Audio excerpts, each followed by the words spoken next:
Hello and welcome to the Room of Lives. I'm your host Neil, and today we are joined by Ian Benouis. Ian was a Blackhawk helicopter pilot in Operation Just Cause in Panama in 1989, which was part of the war on drugs.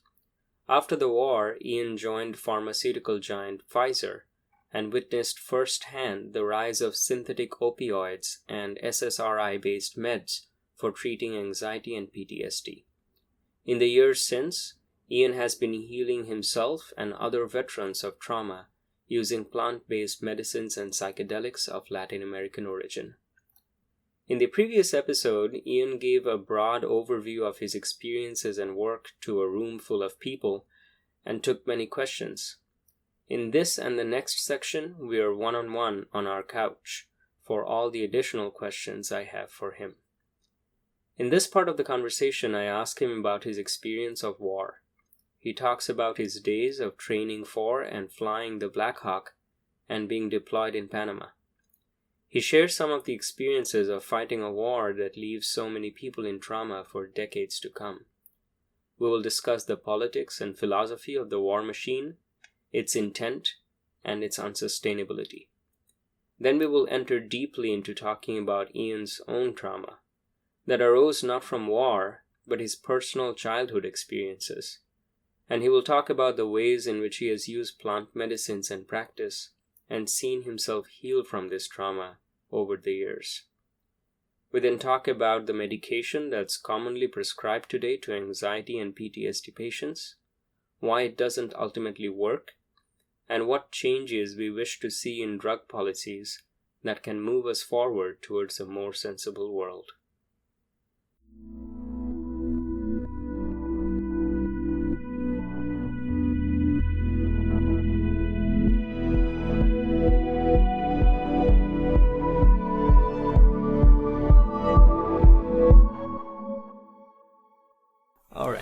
Okay, so the way that I'm going to do this is you sent me the audio recording of your Molotov seminar. Yeah. And that's going to be tacked on to the front, to the beginning, and that serves as a really good overview and summary. So today's conversation is going to be only all of the other questions that I have that were not covered. Okay, cool. Kind of almost like a extension or continuation. Yeah. So it's going to assume, you know this context the person shared. And then yeah. Okay, so the first bunch of topics among the three, I've sort of tentatively grouped them together and called them war, trauma, and meds. The second medicine is called healing using plant medicines and practices. And the third is called insights into life. Nice. Okay. So I just turn on the do not disturb one. Okay. So just to check in, it's like almost 5. Yeah. And we could be going to like right about up around 6:30. Yeah, and then we'll go after dinner as well for a while. Yeah, definitely. I just checking to see. It doesn't feel like I need to take a leak, so I'm gonna go with that feeling. No, you can go. You can get up, take a leak. You're saying anytime, yeah. But I'm obviously the goal of this though is to allow you to have the chunks of the topics. Yeah. Cleanly. But if you, for example, like need to take a leak, that part I can edit out very easily. Like what you're saying is you can just like stop and I'll be like, and then you ask the question, you just be like, okay, and then you pause it. Is that what you're saying? I mean, I've done podcasts it's not more very formal. This is not live, so if you just tell me, hey Neil, I need to take a leak, then I'll just go back and delete that part and got it. Well, that's what I'm saying. I've done different levels of podcasts, more of them the remote. Some people with me, exactly. And some people are like they're trying to do the in-camera edit right as much as possible. Okay, so cool. But no, I aim for this conversation to be as sort of natural as possible. Okay. You can't really avoid the fact that there's like a thing sitting here, but other than that, I just want it to be as natural as possible. If later on you decide that there was something that you shared that you don't want to be on the podcast, you can just let me know and I'll remove that. Awesome. Well, then in that regard, I'll try to be as informal, but still obviously communicate clearly and efficiently. You're going to be like just informal in how I'm talking to you. Absolutely. So So a couple of these questions I have asked you before in the time when we met before the Malta seminar and afterwards when we were hanging out at the varsity. But I still want to ask you a couple of these again just because I think they're interesting for the podcast. So one of these is I just want to get a sense of when you were fighting in Operation Just Cause. Participating. When you were participating in the Operation Just Cause, what was the nature of that participation? What was it that you were doing? Sure. Well, I was a Blackhawk helicopter pilot in the Army, and after finishing flight school in Fort Rucker and then doing the Blackhawk transition afterwards, I hadn't been in Fort Ord, California, which is south of the San Francisco Bay Area. It's now Cal State Monterey. I hadn't been there definitely hadn't even been there a year. In 1987, earlier in the year when we actually deployed down there. And I can't remember the name of the operation they called it before it became Operation Just Cause, but we actually deployed down to Panama as a show of force mission to support the local Blackhawk unit that was down there that just couldn't keep enough aircraft up in the sky for the mission. And so we went down there to support that, and eventually sort of realized it was all leading towards what eventually became Just Cause in December of 1989, so like 2.5 years after that.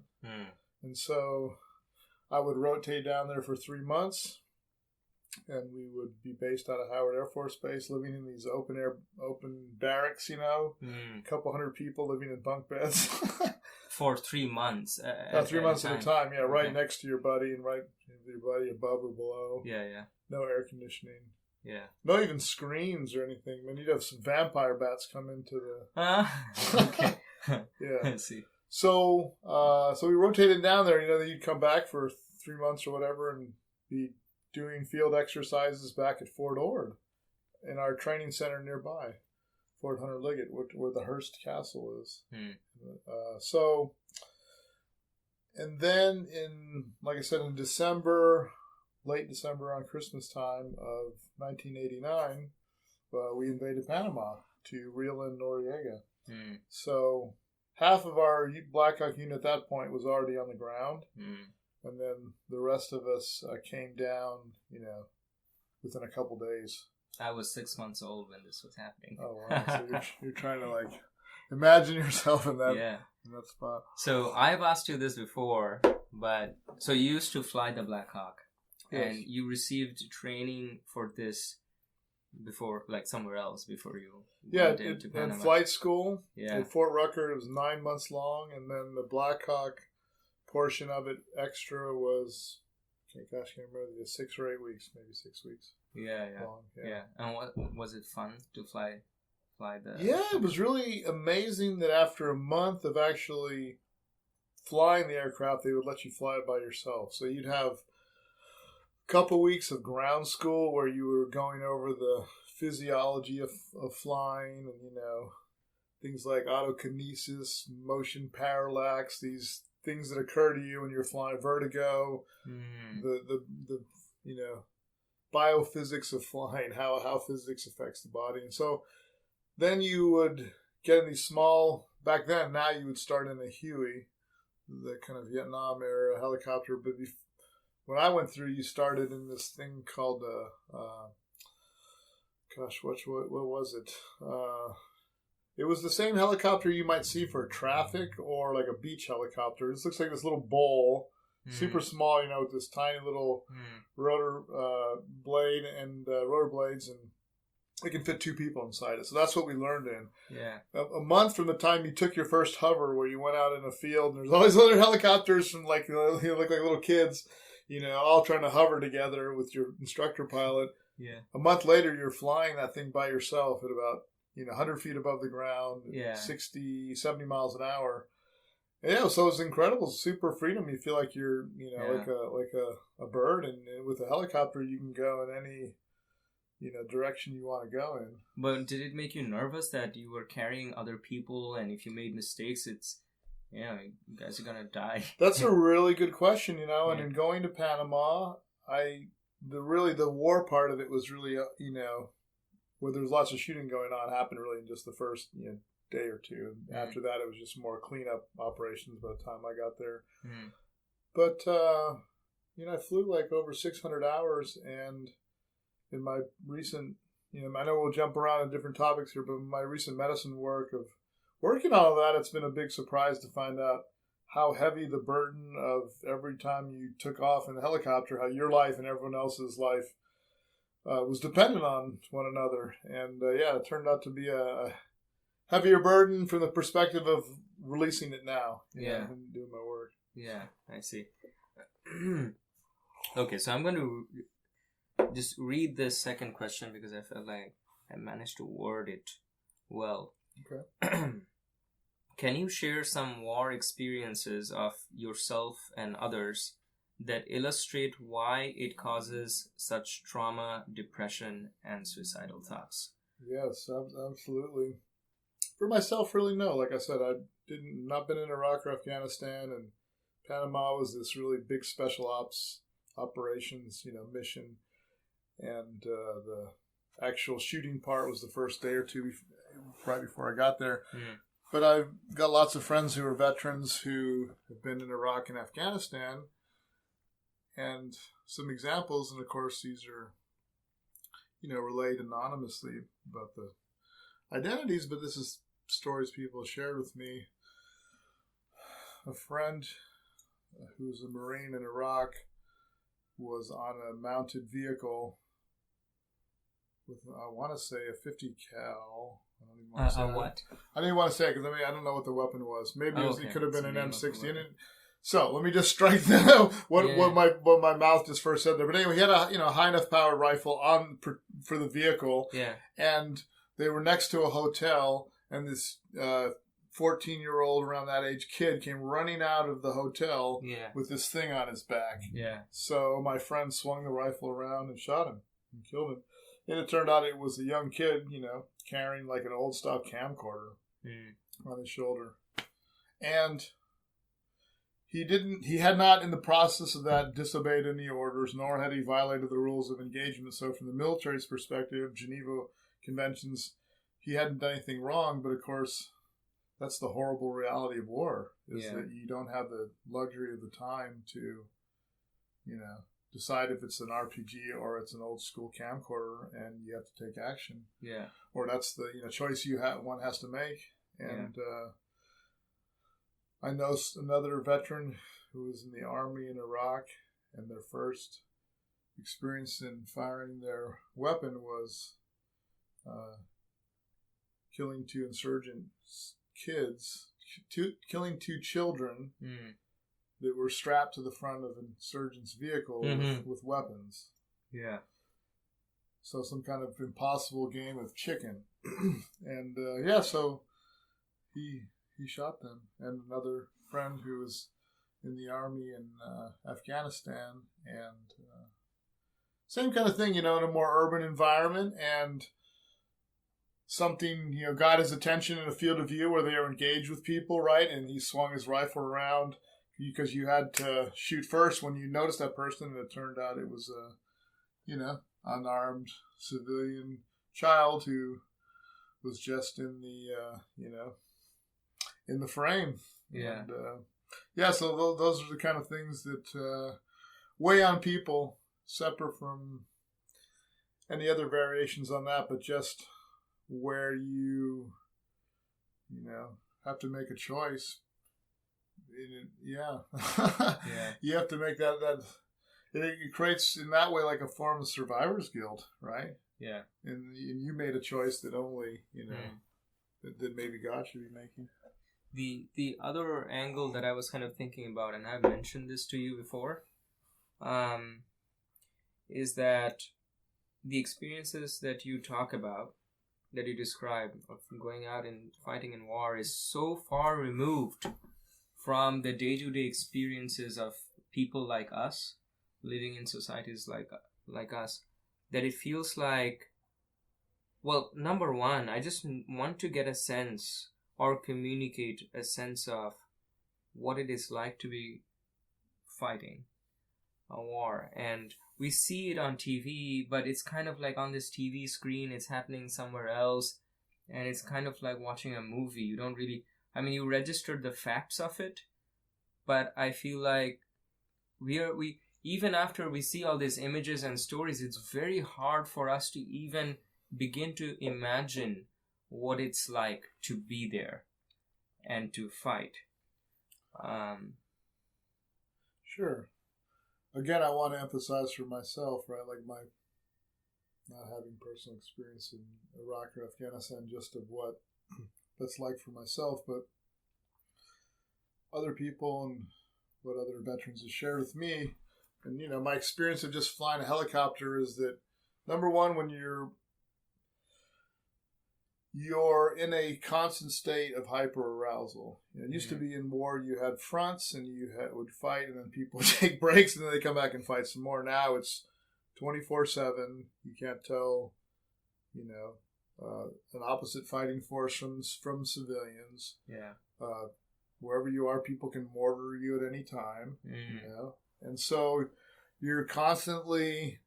There's no front lines, and you're constantly at war 24/7. So you're in a constant state of hyperarousal. Yeah, and I think that's the part that's really challenging. An example would be in World War II, and some apparently the worst fighting, like in Italy. You know, so against the Nazis or the fascists in Italy. They would like fight, but they would fight for like 2 weeks. Brutal, bloody fighting, you know, heavy casualties. But then they could get on a boat once that was, you know, over, and go out on the Adriatic and, like, I don't know, you know, smoke cigars and sip whiskey and take a break and then go back and fight more. So now fighting is 24/7, and you're going to go do it for 6 deployments. Like, someone connected with me recently, 13 deployments. I'm like, how's that even possible? So, yeah. And you told me before that a lot of these people fighting are almost always on some combination of drugs. Could you tell me a little bit more about? Yeah, that's probably a good topic for a book called, like, The Secret of Drugs, and, you know, the secret history of drugs in warfare. And it's kind of funny, actually, because if you think about it, the Operation Just Cause was supposed to be an arm of the war on drugs. Yeah, well, right. Governments have shown that they want to be able to control the international drug supply because it's 8% of the world's GDP. If that hadn't been going in the last Great Recession, they would have become a depression. So they want to be able to control it, and Noriega was part of our infrastructure that he just went a little rogue and a little off on his own, and we had to go and reel him in. Yeah. So what kinds of drugs are these people? So really in World War II would be when we went from trench warfare in World War I. It was never going to change, it appeared at the time. Then the Blitzkrieg, the offensive, shifted back to the offensive in World War II, and that was with the methamphetamine that the Germans had invented, you know, pharmaceutical companies back in the early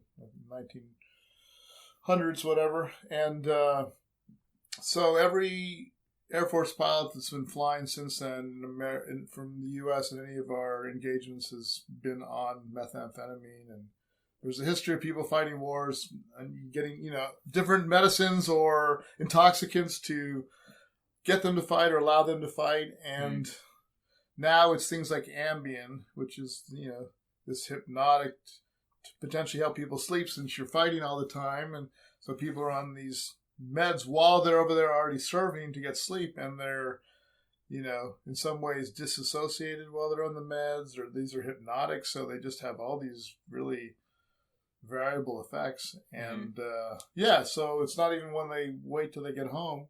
Yeah, they're already on them in theater. I see. And they must have some way of getting their hands on these drugs while they're in a foreign country. So there must be local suppliers to these troops. The Ambien they're getting from the military itself. The military is prescribing them. Yeah. Now, people might be getting other meds.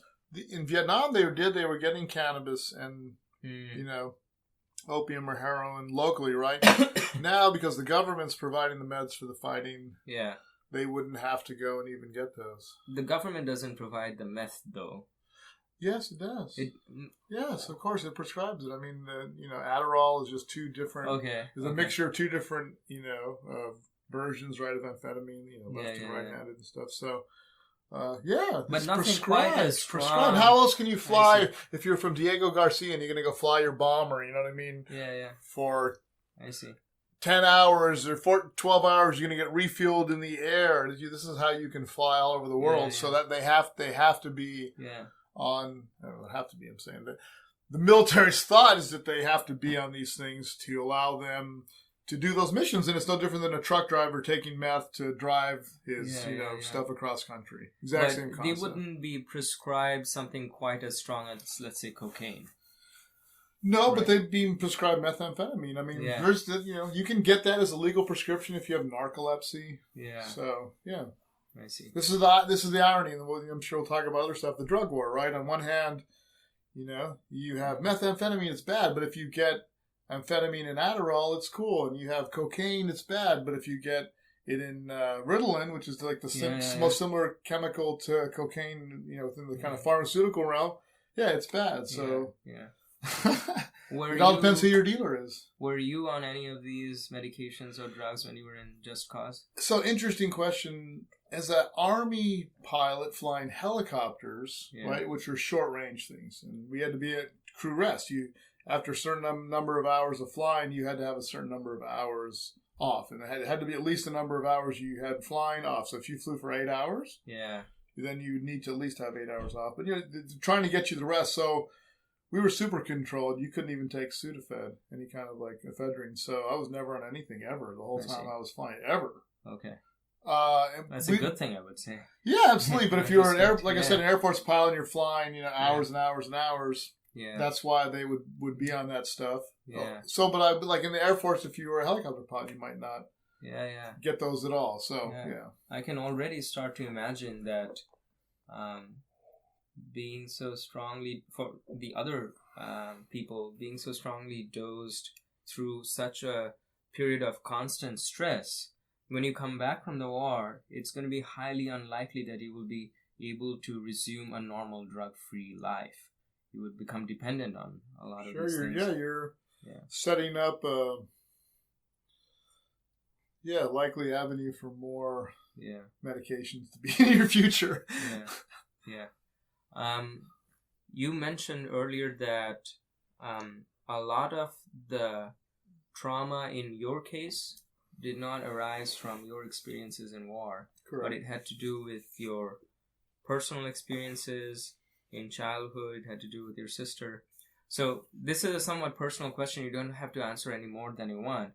But if you could share what you can about the nature of your personal trauma and the way that you have seen it heal over time, using the medicines and practices, I think that would be very enlightening. Sure. I'll first talk about the importance of childhood trauma as it correlates to developing PTSD from war, or even say like service trauma, where you didn't go to war. Yeah. And so a useful metaphor for thinking about PTSD is like a contagious disease that you acquire in going to war. And if you go to war, to whatever degree you're exposed to it. So maybe if you're on a ship, maybe, there's just a little safer place. You're less exposed to it than an infantryman on the ground or something. But you still get exposed to it. And there's all different, ways of getting exposed to it. And so it turns out that if you have childhood trauma, you're more likely to contract PTSD and have it manifest into a really, stronger or worse case of it, right? It's a natural response to go to war and have trauma, period. But if you grew up in a supportive, positive, family, you have a better chance of going to war, even seeing or participating in bad things, but coming back to that positive support system and being able to reintegrate.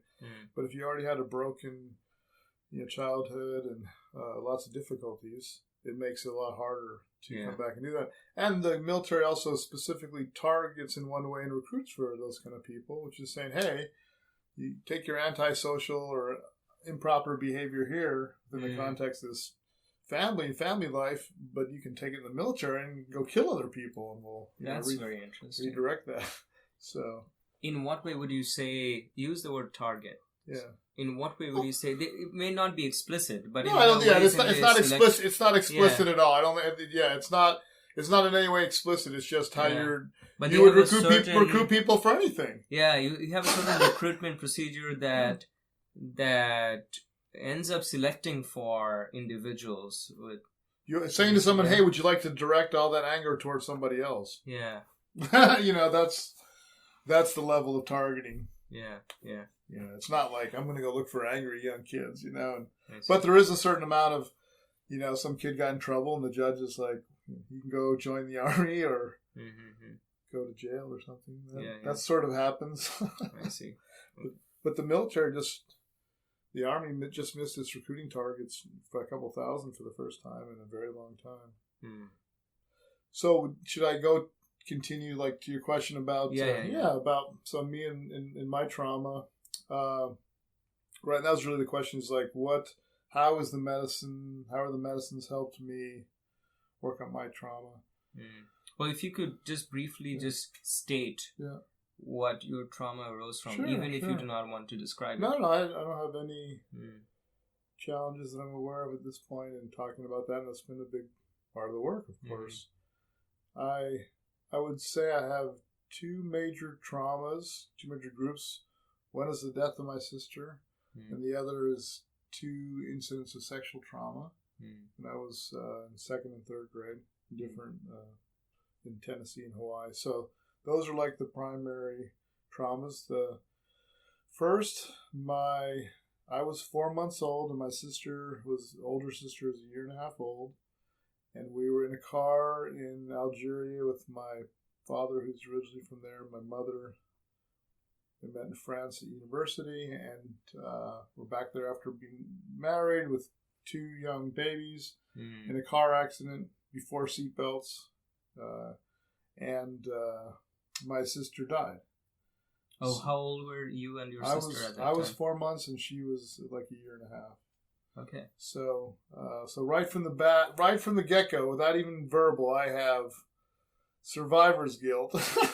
I have abandonment. Somebody who's in my life every day is now gone, and I have the emotional resonance of my parents around this huge loss and then I have brothers that I wouldn't have had otherwise, as the story was planned from my parents' perspective, to have 2 brothers instead of just an older sister because of the death of my sister. So, the whole family dynamic was affected by that incident, and it set up a family drama, family story, whatever, that different people in our family to different degrees have integrated, processed, accepted, whatever, and other people not as much. So, and then the other thing that we can go back and forth these two, but and the other trauma is when I lived in Tennessee when I was in the 2nd grade, I was sodomized by this boy who lived in our neighborhood. This older boy, there was 3 boys that were all adopted, and then the father was a Protestant minister, and it was the oldest brother, the middle brother. They're not related, brother. But was my age. This is my friends. This is his older brother. They're all adopted, and so I was sodomized in the bathroom of my own family's house, and so in that, there's a definite violation separate from the act, your own house, the place that you're supposed to be the safest. This is the upstairs bathroom too.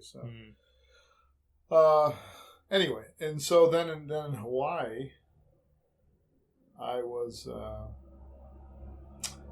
we lived in like university housing, next to the University of Hawaii, where my father was a professor, and so like kids from families of professors who just moved there right from some other place, all around the country, all around the world.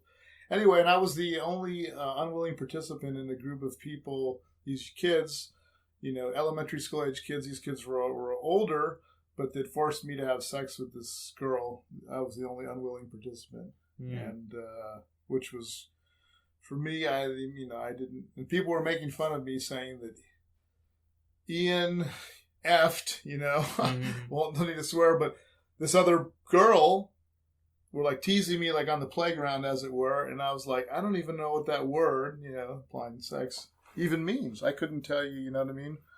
If someone had asked me like what actually happened, you know what I'm saying? Like what, describing the acts and whatnot, because I was in third grade. So, so those are the two sort of constellations of trauma. That's super intense, by the way. Well, it's if you had asked me about them at points before I started to do this work, right? I would have. Yeah. I mean, it would have been impossible. I wouldn't. Yeah. The second sexual trauma I didn't process until I went to Peru, and I hadn't thought about it in years. I see. So here's something that I'm very curious about, and I was about to ask you this question anyway, but you kind of brought it up. The second, so maybe the death of your sister was something that from a more young age you were addressing to some I wouldn't say addressing, but it was present in your mind in a more explicit way, like this is what happened and this is why I feel this way. But when it comes to more sexual traumas, since there's so much of what do you call it? Societal taboos or involved that we mores and cultural norms. Maybe. Yeah. So that if we suffer these, we don't. I mean, we can feel the effects of it, but in our head, we don't want to really, even to ourselves, talk about it or acknowledge shame and guilt. Explicitly. Oh, yeah. So, but would you say that growing up, and ultimately until you went to Peru and started doing this, would you say that this was something that you would have to sort of carry or drag around the weight of, whether explicitly or implicitly? Definitely, I think like barnacles or the proverbial piece of sand in the oyster shell turns into a pearl. You are carrying these things around, and until you let go of them, you don't really know how heavy they've been. Then in one way, it's like you're laughing and crying, where you're crying because you're realizing how much you've limited yourself, and then you're laughing because you've it's no time like the present to finally make an improvement on that.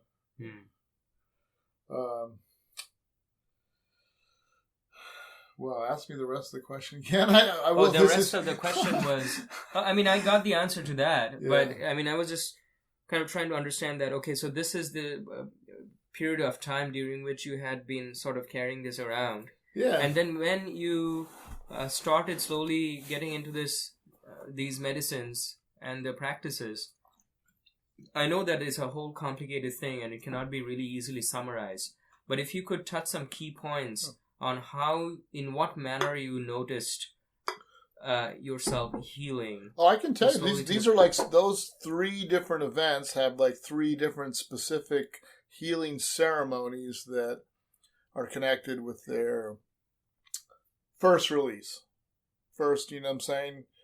Processing of them. Mm-hmm. So maybe we can talk about that that way. I'm interested. I'm at 3 different specific healing ceremonies for. So the first one was 3.5 years ago, when after 18 years off of doing ayahuasca, I jumped back into it because I'd reconnected with veterans and started my second round of healing.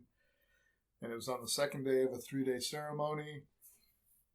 And the first day felt like it was just getting cleaned out at the cellular level, at the DNA level, subatomic level, like you're getting your hard drive defragged and just getting you all scrubbed down. And the next day, the medicine was like polishing my heart and then cleaning it and then blowing it up and then taking those pieces and, cleaning them and putting it back together. It's just like process over and over again. And I said, kind of to myself, to the medicine, however you want to look at all of it, let's take this thing out for a ride. Let's take this heart that I've now polished up and put back together, blow it apart. And I immediately after that, expressing that intention, I immediately went to the space, which it seemed like a holographic memory, where I couldn't tell if I'd moved there in space time or what it was, but like an episodic memory is almost like a file folder. You have a picture on, kind of like the logo for the thing, So I went that, but it's like this 3D holographic object. It was like an immersive completely memory. And I was there as a witness, but it was me as being sodomized by this older boy. And then you're just like, first off, you're blown away in amazement. It's also the sort of rubbernecking or pornographic where you're just like, whoa, what? Am I really looking at this? Am I really seeing this, of just that kind of intensity? And so then my emotional attention focused on this younger version of me, which of course I have a lot of empathy for, although it's been part of the work is working on self-love and self-acceptance and all that. But, I saw myself, and then I had compassion for myself, which, you can think of like guilt or shame, right, of somehow seeing you allowed yourself to be in a situation, or you allowed yourself to be, abused or defiled or whatever. And I shifted my compassion then to this person, and under the medicine, my thinking was, why are you doing this? Like, not questioning him as much as in defense is saying like this doesn't, there's a reason. What is the reason that you're doing this? And when I shifted my compassion towards him to say that there's something, in your story that this, that this is connected to. This isn't your action, your behavior isn't in a vacuum, and when I had compassion for him, like the whole episodic memory just literally evaporated. It was like, and it was, that was it.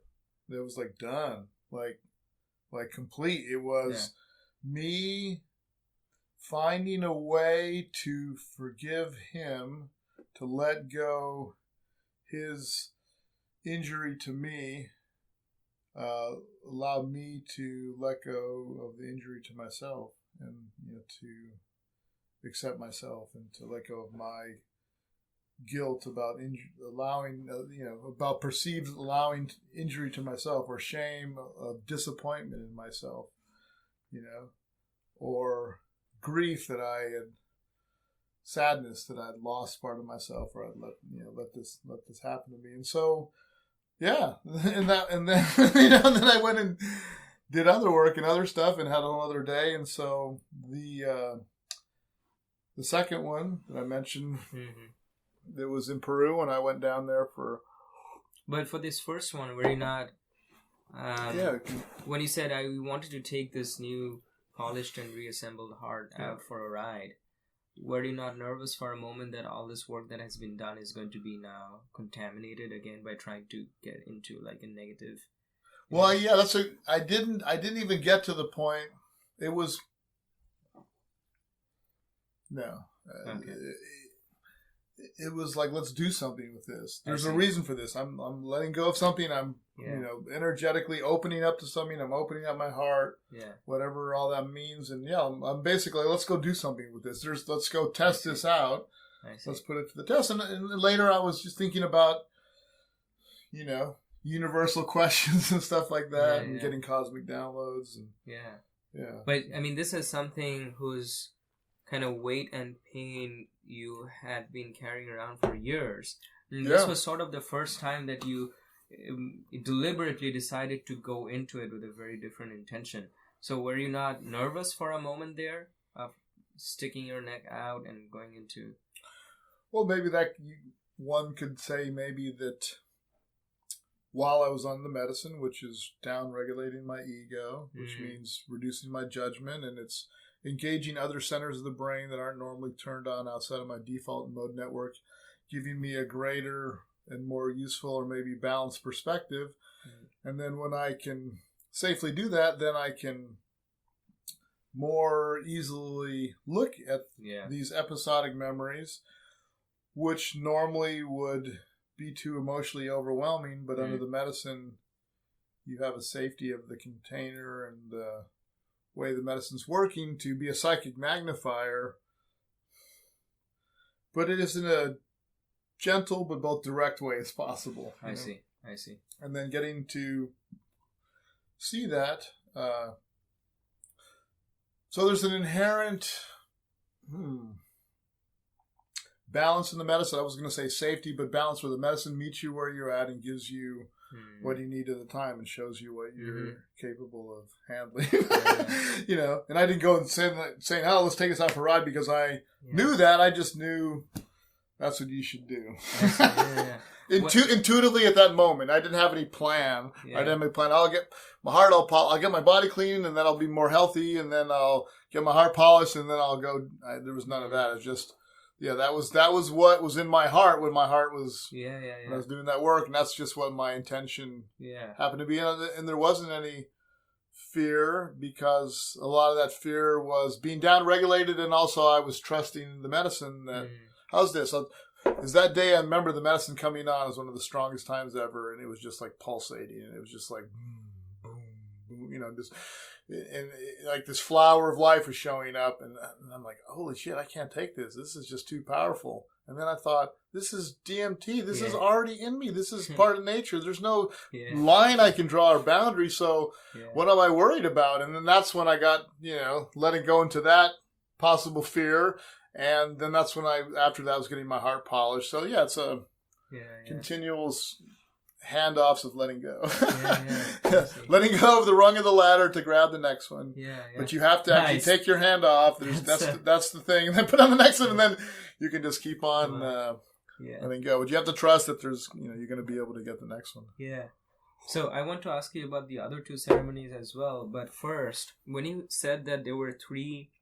You participated in 3 ceremonies that each of them was specific to these 3 traumas. The idea that I got first was that you went and consulted some shaman before and said, this is the kind of trauma that I want to do this ceremony for. So was it like that, or was it just personal that at some point you decided, okay, now I want to work with this trauma just personally on your own without telling? That's an excellent question, because I think it'll help people sort of see about intention. And the first healing ceremony, I didn't have any real specific intentions, and no one knew if I had even a subconscious intention or need to address the sexual trauma, nobody else knew, and I didn't talk to anybody about it, although I did share that with the group when we went around in integration, following the ceremony, right? To some small degree. What had happened. And, it's like I'm balancing my emotional and rational minds here as I go back and forth and access information. And then, like, the emotional content gets really strong. And then the second, so sometimes it makes it hard to think because you're going between your two sort of hemispheres. And the second time in the healing ceremony was in Peru, and both of these were like the second ceremony of three days, and then the third thing wasn't specifically ayahuasca, so we'll talk about that. But the third healing ceremony around my sister. So in Peru, the shaman and this is all the same, Shaman Carlos Lorena Chavez, who's in Soldiers of the Vine, knew that I had sexual trauma. I'd told him that. And so what then he gave me was a specific medicine, chuchuasi, which is one of these non-visionary plant medicines that you do a dieta on, where you take it every day, once or twice a day, for a couple days as part of this whole 10-day retreat, where you're taking ayahuasca and other medicines. And it has more like specific, body sort of benefits that it can effectuate, but at kind of a more energetic level. Like people might use it to get their sexual energy back or unblock sexual energy is one of the things that it's, known for. And so, he basically gave me that medicine, and however you want to look at it, lo and behold, in the second ceremony, kind of more for me out of nowhere on that one, because I had thought about this other sexual trauma before, the first one, in other previous medicine work. I just never got to the point where I was ready to go all the way and address it. But this one kind of came out of nowhere, and it was the second sexual trauma. And that one I tried to forgive the ringleader of the whole group of 4 or 5 kids, whatever it was. And then I thought, well, I think this guy might be dead. How do I forgive someone who's dead? So I had to contemplate on that. And then I got to the point where I got past that, and I said, okay, I'm going to forgive him. But then it just didn't stick. It was sort of like just saying it, and I didn't really feel it, and I didn't believe it, and it wasn't true inside of me. So I had to spend something like an hour and a half or 2 hours trying to see him as a human being, which then could allow me to find a way to forgive him, to again realize, for lack of better terms, that nothing happens in a vacuum and everything is connected, and it's not a justification of anyone's behavior. It's just some kind of like acceptance for yourself and understanding, or, it's hard to find words for realizing. So I was thinking about this when you were telling me, and maybe part of that is realizing that the incidents, this is true in general in life, I feel, that the incident was not as personal as you imagine. I mean, it had a lot less to do with you being you and him, and it was not really so much about like there's something about you that makes you. It's a whole cocktail of prior causes that. That's great. Cocktail of prior causes. And in many ways, if you can, for a moment, if one can try to put themselves in the mind of the perpetrator of the worst crimes, they will find that in many ways they are more helpless than the next person from preventing themselves from committing the sins that they do. I remember the first time that I did shrooms, something happened to me that I would not have predicted. I felt compassion for Donald Trump. True test of the medicine. And the latest shibboleth. In some ways, and it has stuck with me in some ways. I mean, I understand what you mean when you say that this is not a way to justify what they're doing. But it's a way to see through the evilness of their actions that would normally cause you to have this feeling of judgment, seeing through that into the pain and helplessness. And I kind of realized, this person, Donald Trump, I have something that he doesn't have, which is that he is so lacking in love. He surrounds himself with friends that he has to pay in order for them to agree with him. He has to buy a wife, and it's because despite all his riches and power, he is deprived of something that is so readily available to even the poorest man on the street. And so it's like, wow, it must be... I don't want to be Donald Trump. I mean, I just felt like this compassion. And it's not something that I chose. There is no way that in the rest of my life I was oriented towards wanting to feel that. But it just kind of helplessly happened. And I looked around at my friend, and who's kind of a pretty politically charged person. And I just kind of apologetically told him, hey, I think I'm feeling compassion for Donald Trump, man. I can't help it. He's like, you should see a doctor because they give you a prescription for that. Yeah. Well, I think he turns out to be a mirror, which is me a great mirror metaphor for this whole thing and for the medicine as a mirror. It's not that has misogynist behavior, right, or racist behavior, or things like that. It's more he's a mirror, and people are seeing that of themselves in him, and that's really what's coming out. It's not so much that Donald Trump is a air quotes bad guy. It's just that he's acting badly, and certain people are saying that's okay because he's giving me what I want, or other people are, not being able to see past his behavior and, see that, he's got some spiritual hole he needs to fill. Yeah. So if you could tell me about the ceremony that you underwent for the third one? Yeah, the third one. Yeah, I think it'd be fun because I don't know that I've ever talked about it or to date in any kind of detail anyway. So this was a couple weeks after the ayahuasca ceremonies, the 3 days of ayahuasca, 3 ceremonies, every weekend, that I did the first healing on. And so I guess I get if they're sequencing, that's true. So it's I got 2 and 3 in different order. But in any case, if we want to do them in timeline, this was a couple weeks after I'd done ayahuasca. I'd resolved this first sexual trauma, and I was going to Boulder, Colorado, where cannabis is legal. So wow, I wasn't breaking the law to use cannabis, marijuana, weed.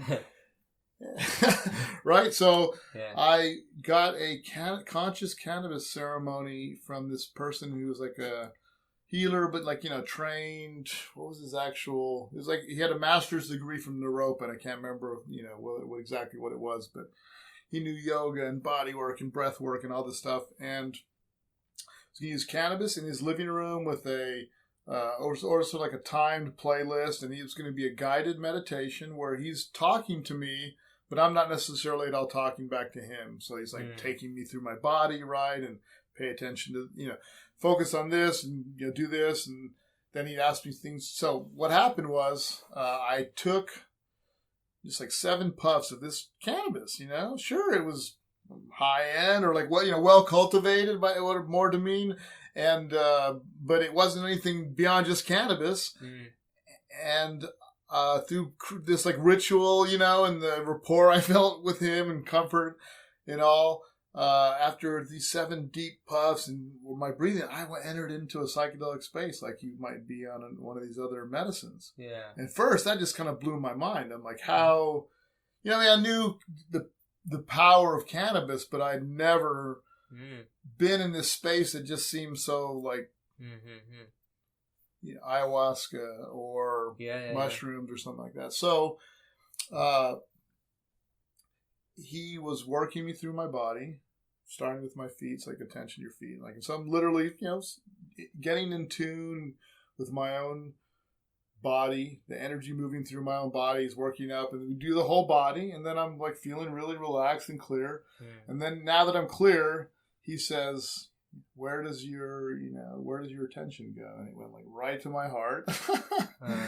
And right, the same heart I'd taken out for a ride a couple weeks before.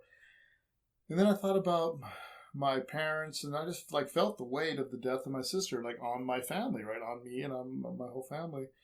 And then some of the ego stuff that I've since worked on around, why can't my parents get over that versus me get over that, which I eventually got to, but just those kind of initial feelings. And so my first step there, though, was letting go of that for myself, of letting go of my attachment to that story. And I had like a full, Kundalini experience where I sat straight up, and, my chakra centers all the way up and down my spine just completely opened up, and all this energy was like coming out of my head like fireworks. And this guy's seeing the whole thing too later as we're, aligning what both of us experienced while this was going on. This is all from cannabis, although when I first went into the psychedelic space, Mother Ayahuasca came along as an attending physician. And I'm kind of like, how is this even possible? How am I tuning into some previous medicine, but I guess it's the mother, grandmother, whatever you like, Mother Ayahuasca was the car mechanic, and she tuned up my heart, and then it was able to go out and with some new capacity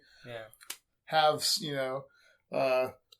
Cannabis Santa Maria come along and, do some work, and she was just there in the background. And I say all those kind of names, both out of respect and jokingly. It's all metaphors, So these are all and it's a mirror to allow you to see yourself. And so whether you experience that as a different part of the cosmos or you, it's really, really no different. Yeah.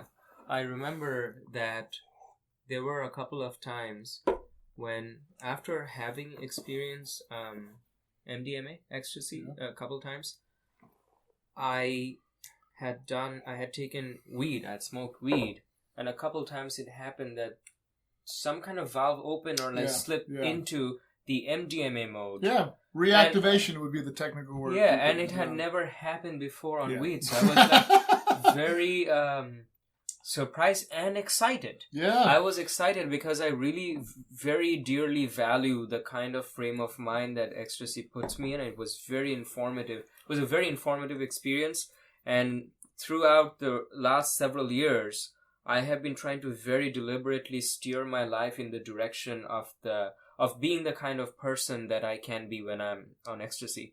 So, but I don't want to keep using the drug. Yeah, there is a very clear indication when I'm on ecstasy that I can be this. It's possible to be this person without the drug. And in some ways, just like it's moving a veil apart and showing me this is the possibility. And a way to temporarily practice in there. Yeah. Kind of like envisioning, right? Putting yourself in that place. Yeah. So you can actually experience that. And it's once you know it's possible, you can tap back into it again. Yeah.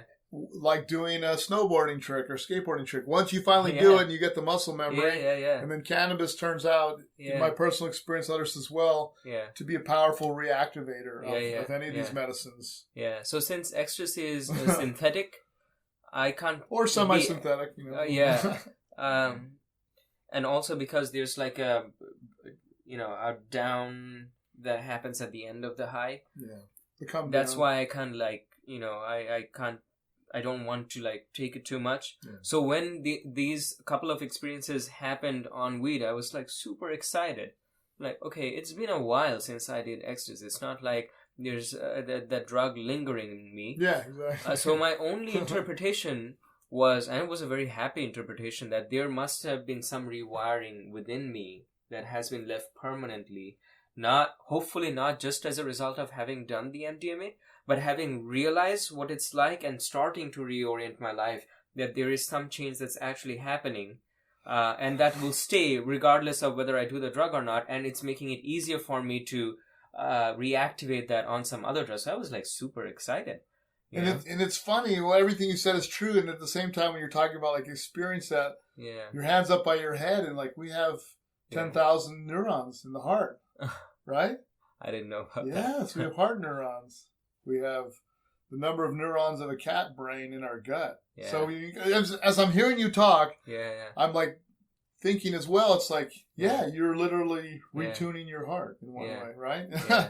And then there's a permanent alteration of more powerful, beautiful, dynamic coherence that your heart can support. And then this is the vision that I had after I had this Kundalini experience on this second trauma, or the third trauma at this point we're talking, and it was letting go of attachment to my sister's death, fully letting go. And right after that, Mother Ayahuasca kind of shows up and says, I'm going to give you a 5-minute class, like she did in Peru right after this other, the second, trauma number 2. And the vision that I got, which I haven't had lots of visions under ayahuasca, but this very specific vision, which was under cannabis but tied into ayahuasca, so that rewiring or portal, whatever that it opened up, that got reactivated, and I can see this is all, this is all metaphorically as a way for you to conceptualize it. I saw that everyone has this like crystal like in their heart, and that this crystal is like a receiver and, transducer and reflector, right, of divine light.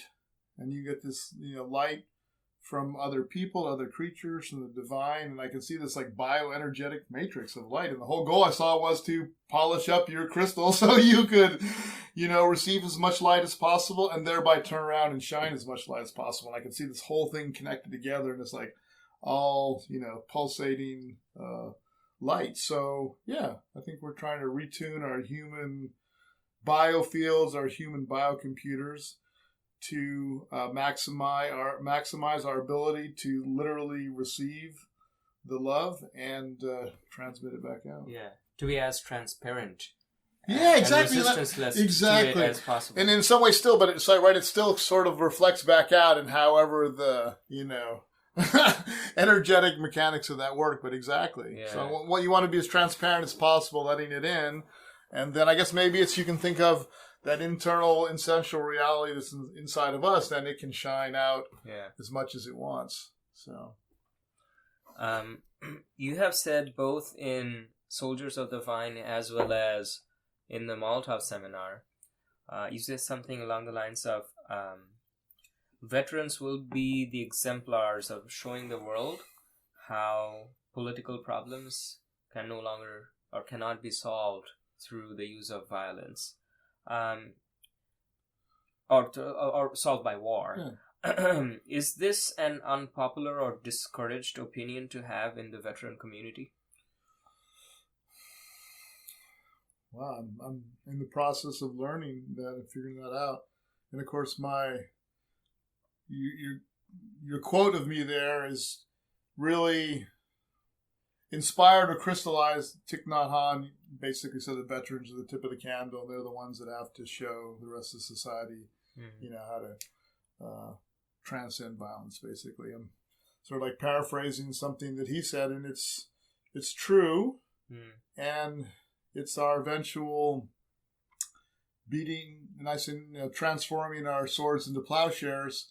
And there's a ton of resistance to it. It's probably seen as a crazy or weak or unrealistic idea. It's like there's always going to be war, there's always going to be bad guys. Yeah. But the veterans that I'm working with and connected to and supporting that have done this work themselves and have come back and they're war fighters, see a future where war doesn't fit, and it really doesn't fit today because it's not getting us our political aims, nor are we able to prosecute it in a way that's any way ethical according to the rules of fighting war, according to the philosophy of just war. The wars aren't just anymore, And even in World War II, there's a lot of unjust things, as we know, atomic bombs and fire bombings of Dresden, and it was horrendous. So so I think that the people that I'm working with are people that have gone to war, gotten PTSD, come back and hitting the bottle and other bad activities that are on all the pharmaceuticals. They try to kill themselves. Thank God they don't succeed. They find cannabis. They get off all the meds. Cannabis treats the symptoms of PTSD, but then they still have to deal with the underlying trauma that's behind that, and then that's when they need the deeper medicine. So by the time I'm connecting with somebody, the whole they're like at a dead end. They're on a pathway to destruction. So they really have no other option, and we as humans respond at best when we're under the most amount of pressure. So they have no other option at this point. It's either killing themselves or being like pharmaceutical prisoners of war where they're zombies on these meds all the time, or trying these other medicines. And then when they do, it's I don't want to say it's inevitable, but when they take the medicines and understand that they're part of a bigger picture and part of nature and can find a way to be connected back into that, then they can see beyond that. And these people know that the war part, again, doesn't work anymore. We've been in Afghanistan what is it now, 15 years, and it's the longest war ever, and we're not really any further along, and we destabilized the Middle East by going into Iraq and caused the Arab Spring, and caused all these migrants now to leave the Middle East and go into Europe, where it's helping to support far-right nationalist parties come to power. So that's all they're doing. And so it just doesn't work anymore. So so eventually they make their way there. I see. So I understand that among your peers who went and fought, among these veterans, there is not much of an opposition to this sentiment. But as a person who actually went and fought, I mean, there's always so many talking heads on TV talking about war, politicians. None of these people actually have to go out and experience for themselves what it's like. So for someone like you who was actually in the front lines, who experienced people like you to be coming back and speaking in this manner, spilling the beans and talking this way, this is not a good advertisement at all for the powers that be who want to recruit more people, for the politicians who want to keep pushing for more hawkish foreign policy. So do you feel like there are any forces from these authorities, or any explicit or implicit contracts or rules or encouragements or discouragements that would want to inhibit you and your friends from talking in this manner? Was there ever a contract that you signed? I really don't think so, from the standpoint of this war machine has a momentum, and it's like it gets a life of its own, right? And that's what's happening right now. So the war machine has just had this momentum after World War II, and we need to put the brakes on it. And so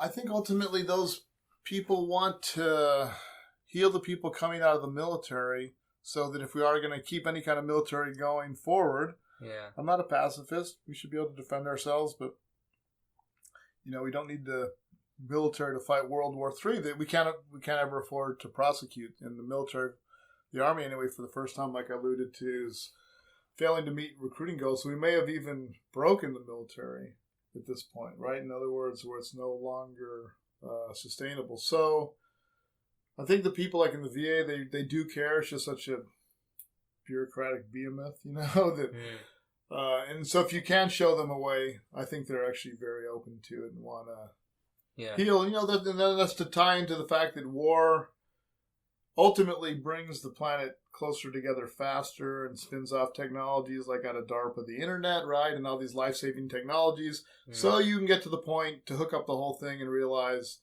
war is not an effective tool anymore to sort out our issues. We're all connected up by all this pipe and all this trade, exactly, and and connections and media, whatever. So how can you afford to crap anymore in your own nest? It just that's the thing. In the past, you could think that I'll go fight my wars over there. Now everything's connected, just like those same soldiers were 24/7 surrounded by it. The whole planet's connected. You can't. It's the butterfly effect. You can't shit where you eat anymore. Yeah, exactly. There you go. You're shitting in the whole thing is you. So there's no place to shit that's not you. So be responsible where you throw your shit around. Among the countries of the world, do you feel like the United States would take a disproportionate amount of the blame for propagating the war machinery? If we talk about what's going on today, I think it's a natural byproduct, right, of World War II. And my kids and other people told me I got to watch that video. Have you watched it online? This World War II from space. It's like the development of the United States, but looked at from space, and goes through World War II, and you just see how the U.S. You've seen it from like the outside the globe, or has developed, and how the war made us this huge superpower. And so this is the warning from Dwight Eisenhower, right?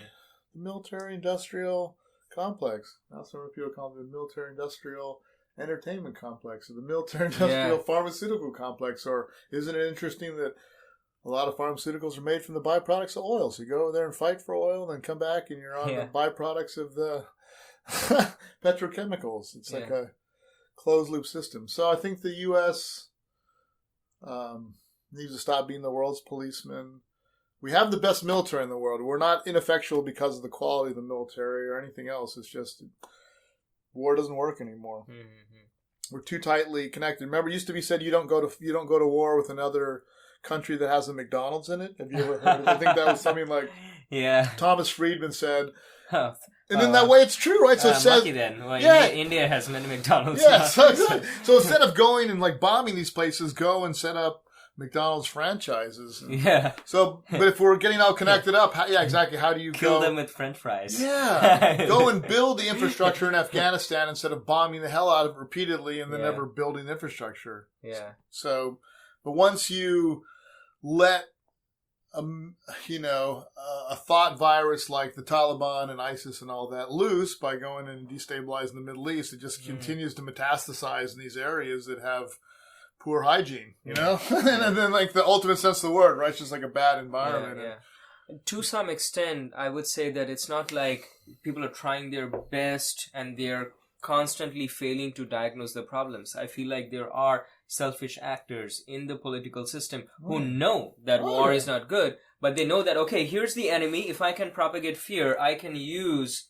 a lot of different resources to my personal benefit.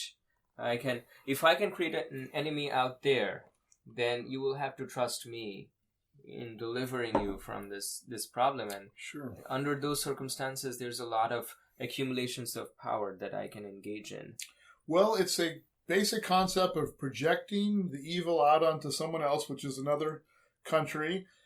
The other problem is, again, Eisenhower identified this, calling out the military-industrial complex. Most every congressional district in the country has some sort of part that makes a part for the defense industry. So every congressman is going to, no matter what, fight like hell if anybody says, we're going to cut off the so-and-so program, and it's like they make the whatever engine for that, or maybe they make the whole thing. Yeah. So the defense industry's been brilliant in that, right, of diversifying their political reach. And the other part is, help me out here now. I'm trying to remember what the other part was. We were talking. It'll come back to me. Well, I was in general talking about how this, the fact that this war machine is going on is not simply an innocent failure to diagnose the problem. There's and then I was going to say, so you have this undue power. I mean, people don't think about. Do people think about that General Electric owns NBC? How do you trust that NBC doesn't have any influence in their reporting? Yeah.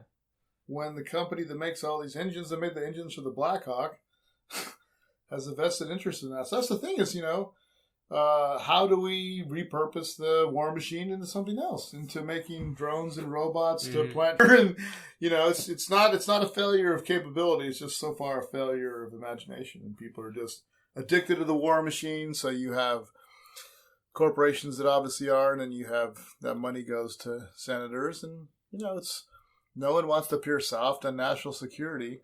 But now my brain comes back. It's the whole projection. That evil is outside of you, and you project it onto somebody else. In this case, another part of the world. But now, since we're all connected, it's you. You're projecting it back right on yourself, and you are your own enemy. So there's no such thing as evil outside of you. It's it's the potential exists for it in everyone. So. But it's a lot easier to point out the problems of Iran instead of fix the roads here and help people with healthcare. It's kind of funny how the same psychological mechanisms that are played out in individual humans also played out as above, so below. The microcosm and the macrocosm. That's what these are God problems. There was a Nobel Prize winning physicist Richard Feynman once said, "Nature only uses the longest threads to weave her tapestry." And what he meant by that was that once you discover some deep principle or mechanism, you will likely see it popping up again and again in apparently unrelated phenomena. So it was kind of like a deep philosophical observation that wasn't directly scientifically motivated, but he had this deep philosophical intuition that there are these very universal qualities about the deep principles that you uncover. And he was talking about the physical universe, but I feel like the same is true for the psychological universe, the world of people. The ways in which we interact with each other are somehow mirrored in the ways that communities interact with each other or nations interact with each other. The same mistakes that we make as people are mistakes that nations make. It's the fractal hologram. Yeah. Yeah. Consciousness is infinitely nested in every possible direction. Yeah. Right? You go whatever you like, down, up, in, out. Yeah. There's no end to the number of layers in either direction. And it's all one continuum. So that's the beauty of it, right? Is seeing the same patterns. Yeah. So you have worked in a personal capacity with veterans with war trauma, but beyond that, do you have plans to push let's just call it an ideology of like the anti-war through advocacy and political action in any form? Well, first I'd say it's not anti-war. It's either I'd like to say trans-war, but now you see how words get used in the public discourse now. If I say trans-war, that conjures up different things, but it's beyond war. It's just it's the evolution beyond war. We're having an evolution of money right now from government fiat currencies towards more highly distributed, forms of cryptocurrency. So, well, it's very exciting that you bring that up, by the way, because I've had several conversations on my podcast. I give a Molotov seminar on cryptocurrency myself. By the way, anyway, am I trying to form a cult, and what are my ulterior motives? No, best I know it of myself, I'm not. What I'm trying to do is just empower veterans to heal themselves.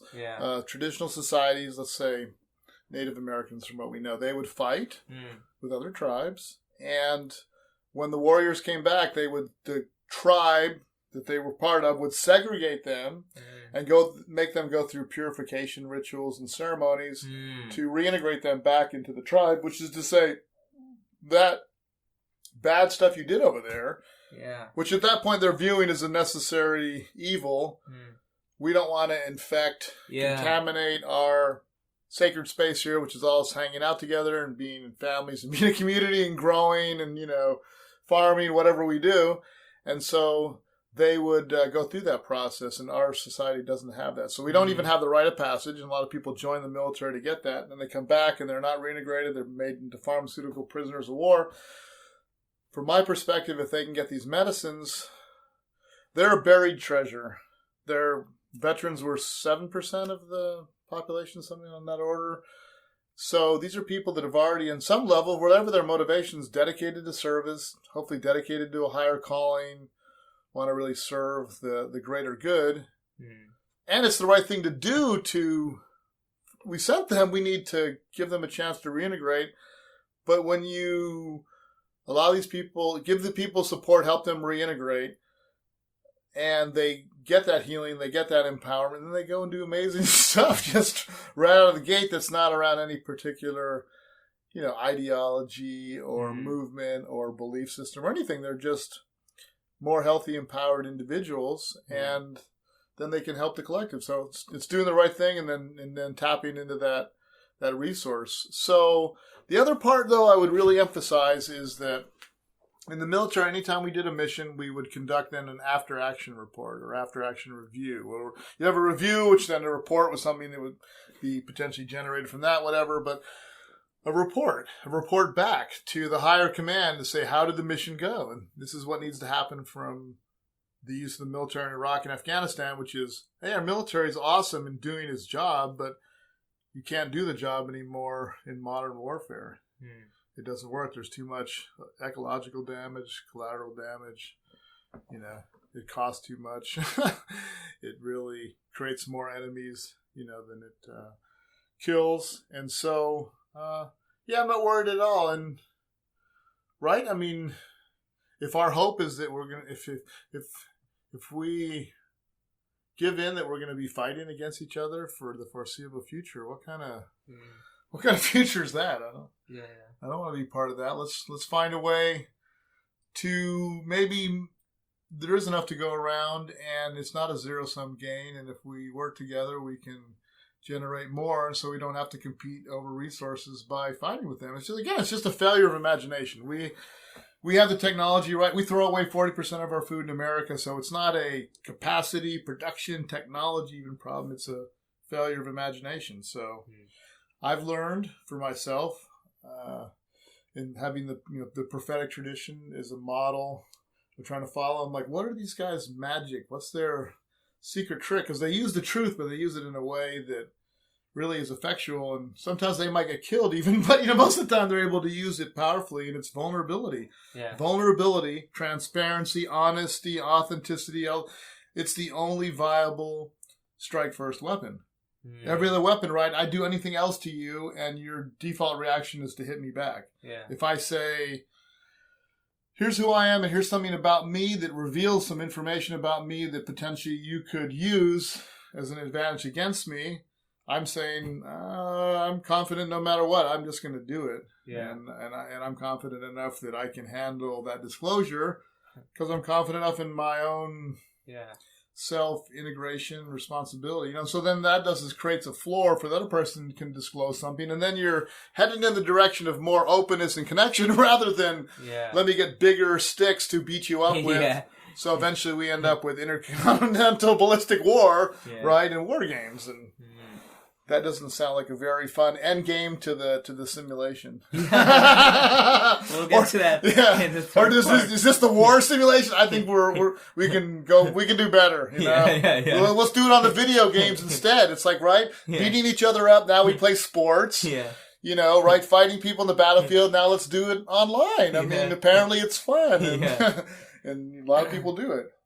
So you have a lot of knowledge about the traditional forms of medication that, for example, people took while they were fighting the war, and they were prescribed after they came back. You worked for Pfizer after you came back from the war. That's right after. Can you tell me more about a little bit more about the chemistry and effects of, in particular, the SSRIs and opioids that you mentioned? Sure. And in doing so, the chemistry and effects. What are the common medicines of this type that are prescribed today in America? And why ultimately do you think such medication is ultimately useless and harmful? Okay. So we're going to cover a lot of stuff, but don't let me forget. It's all about off and on label. Okay. So if I put together a lot of things and I forget, you can just yell out like off label and it'll okay. I worked at Pfizer after I got out of the Army in 1990 to 1993 as a pharmaceutical rep here in Austin, Texas, and also in San Antonio. Calling on Brooke Army Medical Center. San Antonio is like 4 or 5 military bases. Calling on Brooke Army Medical Center, and then Wilford Hall over at Kelly Air Force Base, and then also Darnell, the hospital up at Fort Hood, north of Austin. So while I was at Pfizer, we launched Zoloft, not my division, but the company, right? We'd broken into different divisions with different drugs. And Prozac had already come out while I was a pharmaceutical rep. And so Zoloft was one of our competitors. And this is also the time back then, I think, I'm sure someone will look it up on the internet, but at least one of the first synthetic opioids, Vicodin, was out at the time. So this was the sort of rise, the very beginning of the rise of these synthetic opiates, synthetic opioids, whatever you like, and the SSRIs. It brings a really important concept of the placebo effect just into view, is that the drugs had a lot of promise, and it even showed up in the sort of how way people responded to them, but then over time those benefits for the SSRIs went away. But what these SSRIs do is they block the reuptake of serotonin back into the synapse.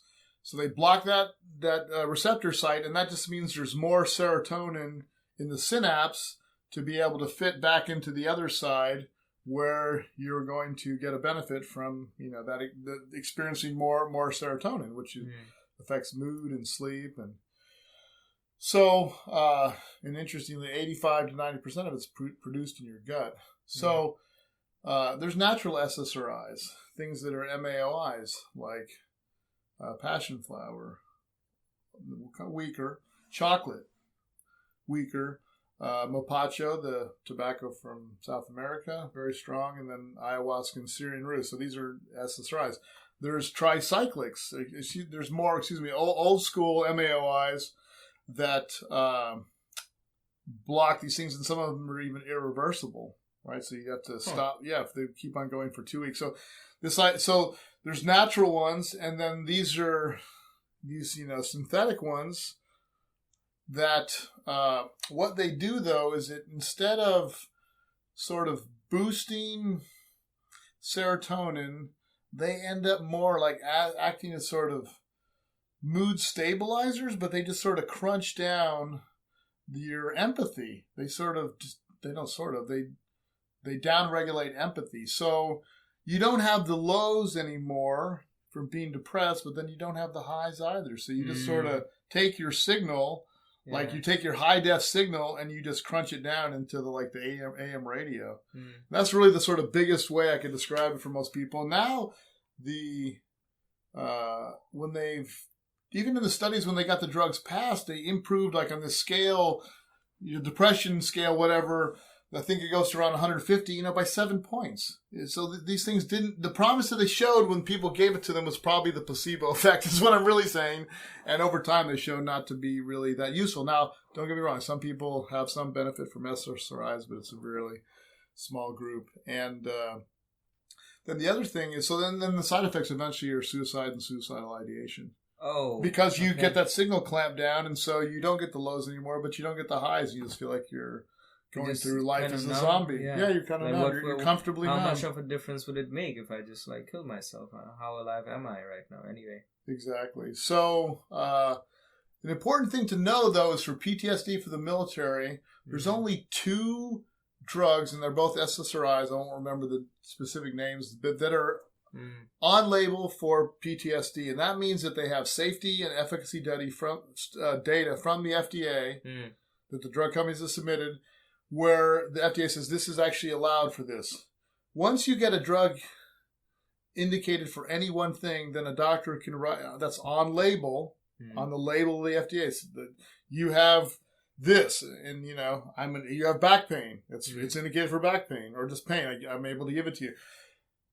But all these other drugs they give, I don't want to know if it's hundreds, but like 30s, 40s, 50s, those kind of numbers of different drugs they might give for PTSD, they're all off-label, which means they've not been tested for safety or efficacy for the condition at all.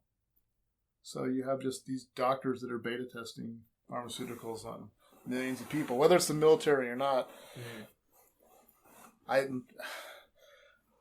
The majority of, I don't know what the exact numbers are, but the majority of written use is off-label for all drugs, but especially these psych meds. This is going to be the last question for this part of the conversation.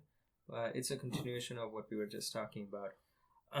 It seems that in your view of a better world as far as drug regulation is concerned, there are some currently accepted drugs that would be discouraged or regulated or banned, and some currently illegal drugs that would be legitimized. Could you specifically list some of these? Well, sure. My approach would be to less banning, because then it's the whole thing of who's deciding the banning, and then it's a government agency that's getting money from special interests, so you don't have a real unbiased thing. I'd rather have just more things, and then if you have better choices that people can choose from, like with cannabis over alcohol, they'll choose the cannabis. If you don't make the cannabis available, they'll go and buy the alcohol. So, I just think that's what happens. People self-select for better medicines. So talking about the ones that that's the thing. Now we're swinging back the other way and telling people that really need the opiates, that really help them, they can't, they can't use them or they can't access them as much, which is just as horrible as over-prescribing them. But the things that we need to deschedule, we need to legalize are cannabis, MDMA, magic mushrooms, LSD, DMT, that's what the active ingredient or one of the active ingredients in ayahuasca, mescaline, that's in San Pedro and peyote, and then 5-MeO-DMT that's in the Sonora Desert Toad and lots of other plants, and then there's all semi-synthetic and other variations in other plants like ibogaine that's great for addiction. So we need to get them out of the legal illegal category and make them descheduled where they're in effect then an agricultural product like tomatoes. We don't have to, this idea of always having to regulate ban, the part is the sort of like banning idea, right? Ban is no, just get honest open information about it and let people understand. And if you eat all the leaves off a tomato, do you know that you can die? Like the leaves from a tomato plant? No. Yeah, because it contains like things like some nicotinoid alkaloids, what they use for pesticides. So that was the myth of killing George Washington with the tomatoes. Like the leaves contain other things there. There's things in eggplants and plants like that have poisons in effect in parts of the plant. So yeah, you know what I'm saying? You can go grow poppies in your backyard, and I guess, you can definitely find different ways to kill yourself very easily, but that doesn't mean we have to regulate it. So I just like to see a world where all those things are descheduled, and I'm seeing a greater possibility towards that where you have MDMA likely to be an FDA-approved drug given by a therapist in 2021, psilocybin to follow after that. You have ketamine, which is already Schedule 3, which is getting a lot of attention and use. And cannabis. And maybe cannabis will come off the schedule through the course of the 2020 presidential election. Who knows? But I think that whole edifice is crumbling. With the opiate crisis, now they're talking about the benzo crisis. We've got a health crisis, mental health crisis. There's 300 million people across the world that have depression. So you have these mental health crises coming along with these less effective medicines, with the natural ones having been made less available for the purposes of making money. And now these natural ones are going to come back and save the day. I see. So you are in favor of a world where the general public has more free access to the drugs, but also to the information about what the effects of the drugs are. And you do not see you do not see much benefit in the government trying to regulate this space in any way. Ultimately, no, because, and that's what the government is trying to do now, and even the people that are trying to get these legalized from the, psychedelic side of it, they're still trying to medicalize the model. They're still trying to build a model where there's some kind of control and some kind of priesthood and some kind of hierarchy. And I'd rather see a model where there's deregulation and, like you said, more information people can choose for themselves, because ultimately people will do that anyway. That's what's happened with cannabis. That's what's happened with the dark web and the internet, is that you can't, just because you tell somebody that, this thing is illegal. I mean, 5-MeO-DMT was only made illegal in 2011. And DMT was made illegal in 1964. And then 1965, it was found in the human body. So there you go, It's ridiculous. Every human being in the United States is guilty of two Schedule 1 drugs, 5-MeO-DMT and DMT being in their body. Yeah. Period, at all times. Plus your cats and dogs. Yeah. Too. They're high on the DMTs. All right. Well, that's all the questions that I had for this part. We're getting pretty close to dinner time anyway. So let's pause here. Right and on, man. Go and turn the AC on, because it's getting pretty toasty in here. That was awesome, though, man. That's the most comfortable I've definitely been on. Nice. On a podcast, and just your setup here and sitting next to each other. Thank you for joining Ian and me today in the Room of Lives. In the next concluding part of our conversation, we will talk about healing using plant medicines and the role of spiritual practice, eating well, and exercise. Then we will dive into discussing the fantastic nature of reality and life that is opened up by psychedelic experiences.